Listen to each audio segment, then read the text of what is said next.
It's fourth down, the opponent has the ball on the 6-yard line, and there's enough time on the clock for one last play, and that play will decide whether your season ends in glory or in heartache. Most people only get to see something like that on a movie, but for me it was real life my sophomore year in high school. This is a story about how a sport that normally lasts 5 months out of the year for most people became a never-ending obsession for myself. After today, you'll understand how a perfect season, an amazing run through the playoffs, and one brutal championship game can combine to make any person into a sports fanatic. In 2002, my high school football team, the Verndale Pirates, got to celebrate a perfect undefeated season. In those 8 games, we beat our opponents by an average of 34 points a game. The closest anyone came to beating us was Underwood, and they still were only within 17 points. Now that you understand how we celebrated our perfect season, let's talk about the amazing playoff run that we had. The first game in the playoffs was a rematch against Underwood, but we still managed to pull that one off by a 24-12 victory. That set us up to go to the section finals in the Fargo Dome in North Dakota. The last time we'd been there, our school left with our heads held low. But this day we walked out with our heads held high as we beat Isle 42-14.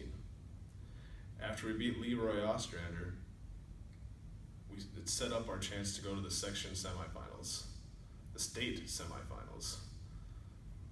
We were a little awestruck walking out in the Metrodome of Minneapolis. We were so awestruck, in fact, that we almost lost that game. But our team rallied and we came from behind and we won 30-24 against Climax Fisher, setting up our chance to go to the state finals for the first time in 10 years. Now that you know about our amazing playoff run, let's talk about the brutal championship game that we played. It was an early morning on Saturday when we almost missed the bus to get on to go to the Metrodome. Luckily, we still managed to wake up on time and get there with enough time to put on our clothes and get ready to face the toughest competition that we've ever faced, Nicollet Raiders. They had something we'd never seen before in the entire time that we'd played this season. They had a quarterback that could actually pass, and he could make plays on his feet. We came from a division that basically just ran the ball constantly.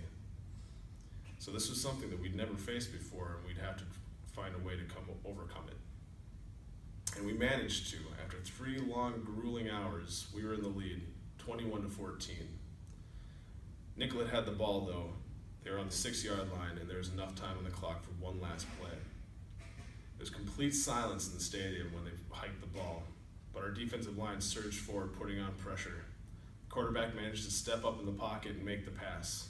And as that ball fell incomplete, the whole crowd erupted. We all ran out on the field, and we hoisted up the guys that had just won us the state championship. Now maybe you understand how a perfect undefeated season, an amazing run through the playoffs, and a brutal championship victory can all combine to make a person into a sports fanatic. For me, football is so much more than a sport. Like I said, most people only get to watch something like that in a movie. But for me, I had the honor to live it.